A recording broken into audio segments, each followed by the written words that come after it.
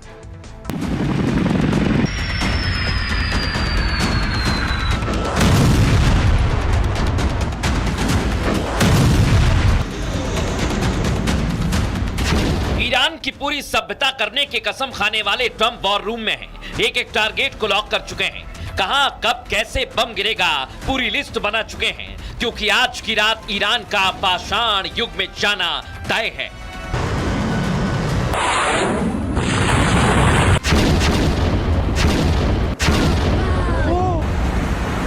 $480 minute पहले से Trump trailer दिखाने लगे हैं। खार्क द्वीप, एयरपोर्ट और चुन चुन कर रेलवे ब्रिज को निशाना बना रहे हैं। ईरान में समूल नाश करने की पूरी तैयारी में है।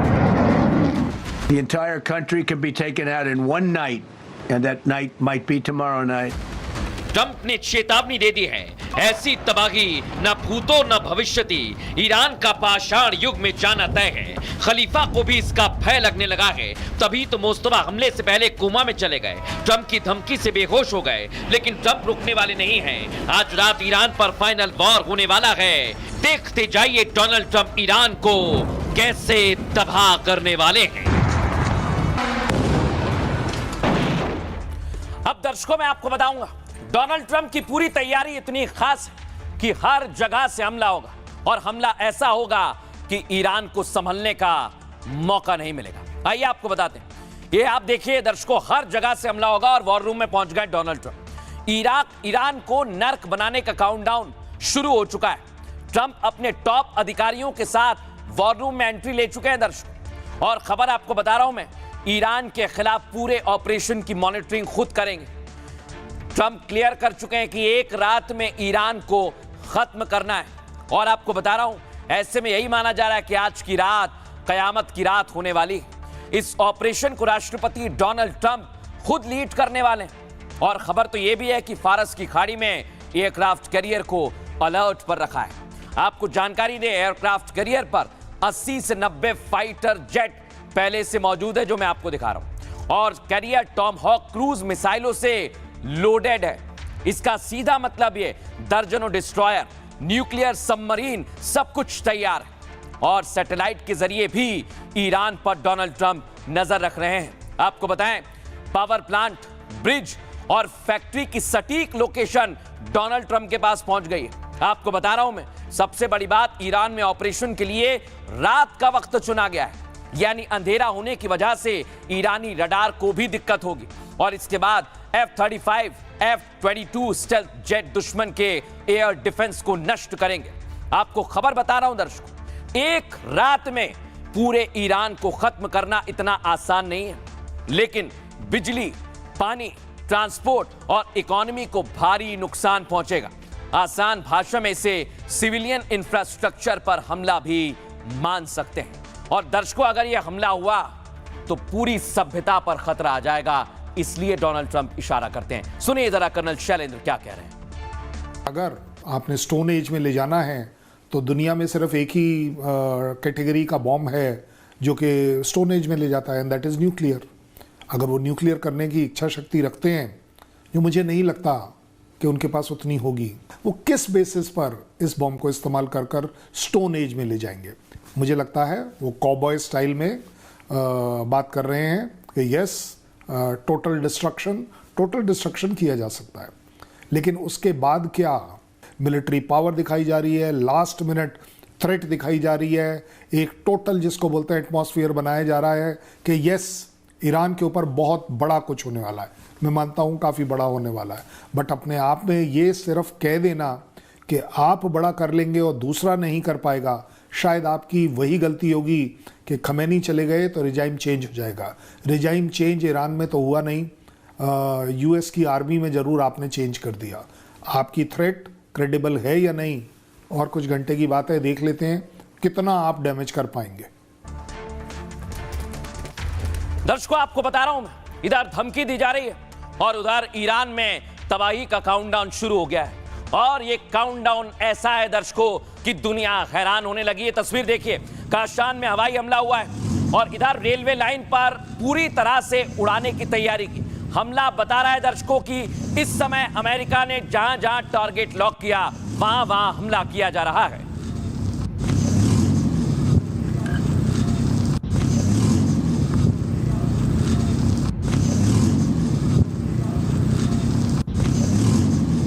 ये देखिए दर्शकों, नेतन्याहू भी पीछे नहीं है। अमेरिका नेतन्याहू ने ईरान के कराची में हमला कर दिया और देखिए यहां पर खबर है कि कई लोग घायल हो गए, कई लोगों की मौत की भी जानकारी है।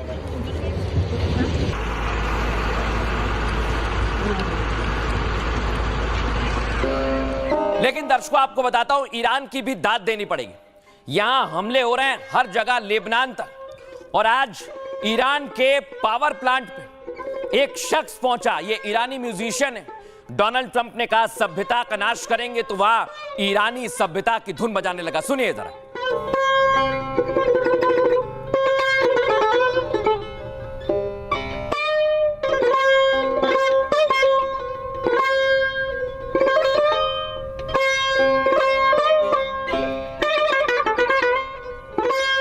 और इसे लेकर डोनाल्ड ट्रंप ने कहा दर्शकों कि पूरा सिविलाइजेशन खत्म कर देंगे, यानी पूरी सभ्यता का समूल नाश, कतरा कतरा पूरी तरह से तबाह कर दिया जाएगा, डोनाल्ड ट्रंप कह रहे हैं। और ये डोनाल्ड ट्रंप ने कहा है कि मैं चाहता नहीं हूं, लेकिन ईरान की वजह से मुझे ये करना पड़ेगा। कुछ घंटे बाकी है दर्शकों, इसी का इंतजार किया जा रहा है। इसके बाद एक और धमकी आ गई। अगली तस्वीर दिखाइए। जेडी वेंस पहली बार आए और उन्होंने ऐसी धमकी दी कि पूरी दुनिया में चर्चा होने लगी। सुनिए जेडी वेंस क्या कह रहे हैं। Very shortly, this war is going to conclude. And I think the nature of the conclusion is ultimately up to the Iranians. Very shortly, this war is going to conclude. And I think the nature of the conclusion is ultimately up to the Iranians. अब दर्शकों, मैं आपको बताता हूं, Donald Trump की धमकी के बाद खबर यह है कि ईरान में तो डर का माहौल है। और ईरान में इस समय मुस्तफा खामनेई कहां है, ये कोई नहीं जानता। अमेरिकी राष्ट्रपति डोनाल्ड ट्रंप ने ईरान को बहुत बड़ी धमकी दे दी है दर्शकों। इस बार उन्होंने पाषाण युग से भी भीषण तबाही का दावा कर दिया है। उन्होंने कहा अगर ईरान अमेरिका के सामने सरेंडर नहीं करेगा तो आज रात ईरान की पूरी सभ्यता खत्म हो जाएगी, यानी आधुनिक ईरान फिर कभी वापस नहीं उठ पाएगा। दरअसल डोनाल्ड ट्रंप ईरान को अंधकार में झोंकना चाहते हैं, बुनियादी ढांचे और आधुनिक जीवन को नष्ट करना चाहते हैं। मतलब ये कि ईरान में ना बिजली होगी, ना परिवहन होगा, ईरान पूरी तरह से पाषाण युग में बदल जाएगा। क्योंकि डोनाल्ड ट्रंप पहले ही पाषाण युग वाली धमकी दे चुके हैं। और ट्रंप की धमकी के बाद अमेरिकी उपराष्ट्रपति जेडी वेंस भी सामने आए। उन्होंने सख्त लहजे में कहा बहुत जल्द ये युद्ध समाप्त होने वाला है। साथ ही कहा इसका अंत कैसा होगा ये ईरानियों पर निर्भर करता है। और इस धमकी के बाद सुप्रीम लीडर मुस्तफा बेहोश हो गए, खबर यह है। जानकारी है दर्शकों, धमकी के बाद मुस्तफा फिलहाल देश चलाने के काबिल नहीं है, उनकी तबीयत खराब है। यह दावा अमेरिका और इजराइल की खुफिया एजेंसीज ने किया है। वैसे भी मुस्तफा खामनेई को सार्वजनिक तौर पर देखा नहीं गया है दर्शकों, इसलिए बल मिलता है। अब तक सिर्फ मुस्तफा खामनेई कुछ वीडियोज में सामने आए हैं। ऐसा इसलिए भी कि अमेरिका को उनकी लोकेशन का पता ना चले, क्योंकि ईरान में रिजीम चेंज के लिए अगला नंबर मुस्तफा खामनेई का है। लेकिन सवाल यह दर्शकों कि अगर डोनाल्ड ट्रंप कह रहे हैं कि मैं सभ्यता को नाश सभ्यता को खत्म कर दूंगा, तो कौन से हथियार हैं जिससे वो सभ्यता को खत्म करने का दावा करते हैं? आपको बताता हूं दर्शकों, अमेरिका के वो हथियार जो पूरी तरह से ईरान की मुश्किल खड़ी कर देंगे। ये हथियार आपको दिखा रहा हूं दर्शकों, यही है वो हथियार। अमेरिका जिस देश को चाहे उसे बर्बाद कर सकता है, और अमेरिका के पास दुनिया के सबसे एडवांस्ड और घातक बम है। 5000 से ज्यादा परमाणु बम अमेरिका के स्टॉक में है दर्शकों। वो हिरोशिमा और नागासाकी जैसी तबाही कहीं भी मचा सकते हैं। ऐसे में सीधे तौर पर इस बार अमेरिका के टारगेट पर ईरान है, जिस पर 20 से 30 हजार पाउंड के बम गिराने की तैयारी है। अमेरिका इस बार समंदर से भी, देख रहे हैं आप, ईरान पर हमला कर सकता है, और टॉमहॉक क्रूज मिसाइल को पनडुब्बी से लॉन्च किया जा सकता है। एक मिसाइल एक पूरी बिल्डिंग या मिसाइल लॉन्चर को तबाह कर सकती है, और सैकड़ों मिसाइलें एक साथ छोड़ी जाएं तो पूरा मिलिट्री बेस खत्म हो जाएगा। इसके अलावा JSSMER मिसाइल, यह भी अमेरिका की घातक हथियारों में से एक है।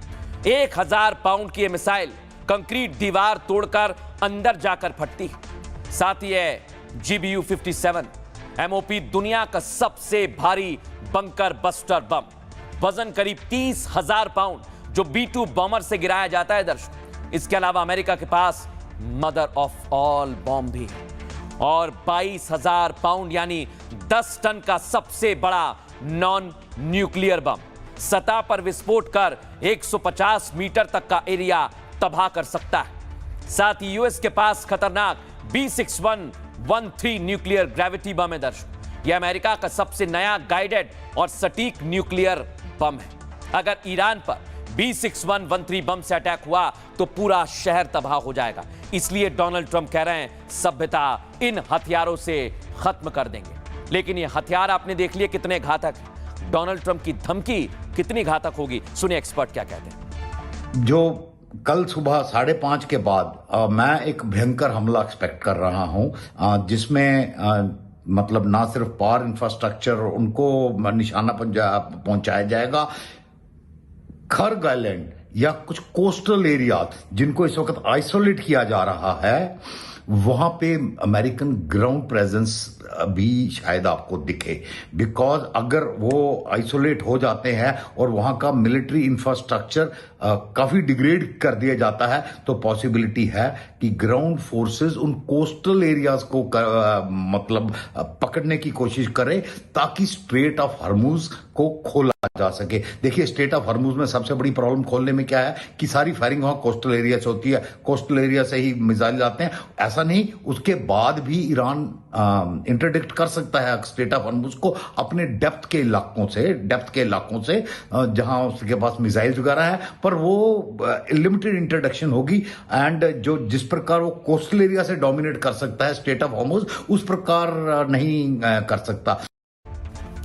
अब दर्शकों मैं आपको बताता हूं, इस समय जो तस्वीर दुनिया देख रही है वो ईरान के खात्मे की देख रही है। और देखिए, मैं आपको दिखाता हूं दर्शकों, ये हमले आप देख रहे हैं, ये अभी सिर्फ और सिर्फ शुरुआत है। बड़ी बड़ी बिल्डिंग मलबे में तब्दील हो जाएंगी। कैसे दर्शकों, देखिए उसकी एक तस्वीर, लेबनान में जो इजराइल कर रहा है, देख रहे हैं आप, ये बिल्डिंग है पूरी ताश के पत्तों की तरह गिर गई। दिखाइए फुल फ्रेम।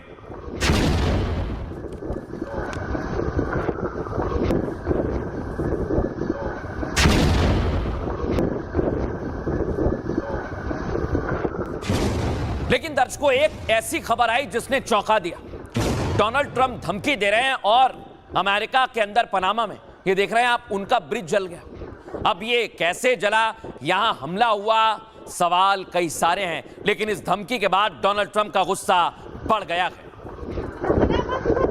आपको बताता हूं दर्शकों, डोनाल्ड ट्रंप का गुस्सा क्यों बढ़ा, क्योंकि देख रहे हैं आप, इसमें कई लोग घायल हो गए। खबर ये देख रहे हैं, गाड़ियां चल रही हैं लेकिन जोरदार धमाका होता।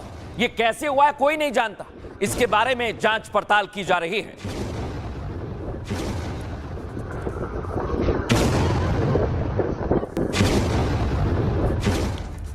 अब यहां दो चीजें हैं दर्शक। एक तरफ डोनाल्ड ट्रंप कहते हैं कि वो पूरी तरह से ईरान की सभ्यता को खत्म कर देंगे, लेकिन उनके देश में एक ब्रिज को क्या उड़ा दिया गया या धमाका हुआ, इस पर जांच चल रही है। लेकिन वो खर्ग आइलैंड पर धमाका कर रहे हैं दर्शक। ईरान में धमाके हो रहे हैं और अमेरिका के पनामा तक इसकी गूंज सुनाई देने लगी। पनामा के ब्रिज ऑफ अमेरिका पर जोरदार धमाका हुआ, जिसे ईरानी मीडिया ने सोशल मीडिया पर शेयर किया है। दर्शकों, दावा यह पनामा में ब्रिज के नीचे फ्यूल टैंक में धमाका हुआ है, लेकिन यह हादसा साजिश है। अब तक तस्वीर साफ नहीं हो पाई। दूसरी तरफ अमेरिका ने पहली बार खार्क द्वीप पर अटैक किया है और ईरान के ऑयल हब खार्क द्वीप पर अमेरिका ने ताबड़तोड़ हवाई हमले किए, जिसके बाद IRGC ने अमेरिकी राष्ट्रपति डोनाल्ड ट्रंप को सीधी चेतावनी दी। IRGC ने कहा, अगर खार्क द्वीप पर अमेरिकी हमले जारी रहे तो अमेरिका और सहयोगी देशों के इंफ्रास्ट्रक्चर को टारगेट करेंगे, क्योंकि खार्क द्वीप ईरानी अर्थव्यवस्था के लिए लाइफलाइन है। यहां से ईरान के 90% तेल का एक्सपोर्ट होता है और इसकी स्टोरेज क्षमता लगभग 3 करोड़ बैरल है। अगर अमेरिकी हमले से तेल में आग लगी तो बड़ी तबाही होगी दर्शक, और इसलिए कहा जा रहा है कि ईरान की सभ्यता खत्म होगी। एक्सपर्ट सुनिए मेजर जनरल JD बख्शी क्या कहते हैं। डोनाल्ड ट्रंप धमकी दे रहे थे कि वो खर्ग आइलैंड पे कब्जा कर देंगे और उसको हॉस्टेज रखेंगे जब तक कि ईरान गल्फ ऑफ हॉर्मुज ना खोले। कह देना आसान है, करना बहुत मुश्किल है। उन्होंने पिछली बार भी बॉम्बिंग करी थी खर्ग आइलैंड पे, लेकिन कहा था मैं केवल मिलिट्री इंस्टॉलेशंस को हिट कर रहा हूँ, उनकी जो एनर्जी इंफ्रास्ट्रक्चर है उसको हिट नहीं कर रहा हूँ। खर्ग आइलैंड को लेने में बहुत खासा नुकसान होगा। वर्ल्ड वॉर 2 में जब इवो जिमा ओकिनावा के आइलैंड्स पे अमेरिकन मरीन्स गए थे, 25 से 33% उनकी कैजुअल्टीज़ हुई थी ये लैंडिंग ऑपरेशंस में, 25 से 33%। अब डिफेंस के आले और भी तेज़ हो गए हैं, ड्रोन्स आ गए हैं, कैजुअल्टीज़ ज़्यादा होने का अंदेशा है। आप पकड़ भी लें, उसको होल्ड रखना, ये केवल 15 मील दूर है मेनलैंड से। वहाँ से तोपें चला सकता है, वहाँ से मिसाइल चला सकता है, ड्रोन चला सकता है। तो कह देना आसान है। अब दर्शकों मैं आपको बताऊंगा, ये तो अमेरिका की ताकत है, लेकिन खलीफा ने भी कह दिया है घंटे कितने भी दो, पीछे हटने के मूड में नहीं है। और अमेरिका ने भी जो भी किया है उसको लेकर ईरान ने अल्टीमेटम दे दिया कि सरेंडर तो डोनाल्ड ट्रंप और अमेरिकी आर्मी को करना पड़ेगा। पहली तस्वीर आपको दिखाता हूं, ये आप देखिए, आर पार के मूड में आ गया ईरान। और IRGC ने कहा कि अब हमने 99वां पूरा चरण शुरू कर दिया है और 100 करने में भी पीछे नहीं हटेंगे।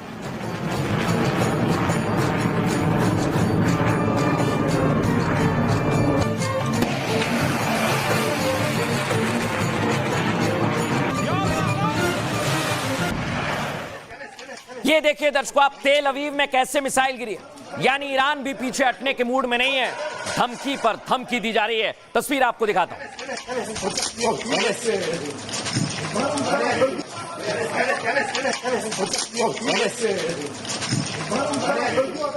लेकिन दर्शकों आज तो गजब हो गया, इस्तांबुल तक ये जंग पहुंच गई। देख रहे हैं आप, इजरायली दूतावास पर भारी गोलीबारी की गई है। एम्बियंस सुनाइए जरा, कैसे गोलियां बरसाई जा रही हैं।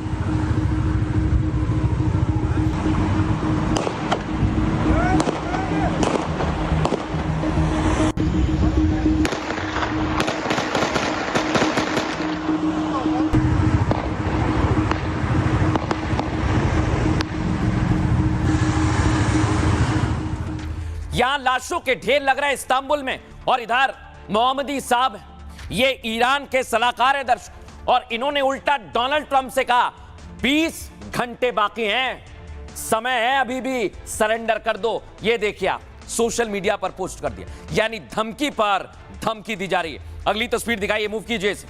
मसूद पेजेश्कियन आ गए, उन्होंने कहा 14 मिलियन ईरानीज गर्व महसूस कर रहे हैं और वो मुकाबले के लिए तैयार हैं, बलिदान के लिए तैयार हैं, जिसमें दम है वो आगे आ जाए। सोचिए आप दर्शक, डोनाल्ड ट्रंप धमकी दे रहे हैं, ईरान कह रहा है तुम सरेंडर करो, डोनाल्ड ट्रंप कह रहा है सरेंडर नहीं किया तो ईरान का समूल नाश होगा। धमकी वर्सेस धमकी की कहानी बताऊं उससे पहले ये रिपोर्ट देखिए।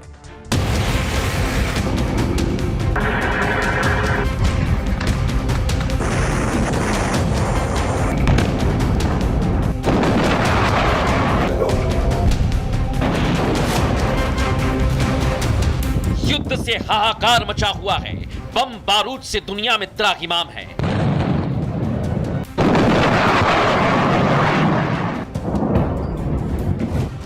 लेकिन ना ट्रंप के तेवर कम हुए, ना खलीफा का खौफ। नेतन्याहू तो स्टॉप के मूड में ही नहीं है।